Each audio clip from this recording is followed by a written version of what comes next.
juda jim yotib turasiz, katta generalniy ko'rkalar qilmasdan. Bundan tashqari homiladorlik bo'lish ehtimoli yuqori.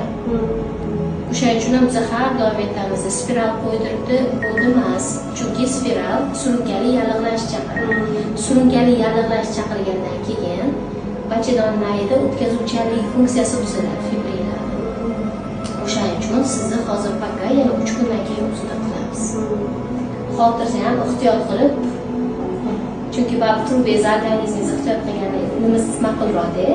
Chunki spiraldan keyin обязательно bir yilda bitta ko'ruvdan o'tish kerak, mazoksidik tahlilni ko'rib turish kerak, chunki spiral qo'yilganda funksiyasi buzilgandan keyin, surunkali yallig'lash bo'lgandan keyin homiladorlik bo'lish ehtimoli oshadi va eng yomon tarafi bachadonlar o'tkazuvchanlik drenaj funksiyasi buzilib, bachadondan tashqari homiladorlik bo'lish ehtimoli baland.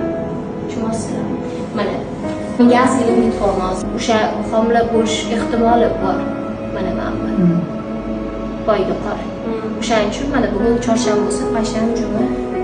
Agar og'riq, qon ketish bo'lmasa, dushanbagacha uzada qilmaymiz. Men bitta svecha beraman va dushanba kuni yana bitta uzada qilamiz. Avtobni ko'ngil xotirjam bo'lish uchun. Tushuntira oldimmi?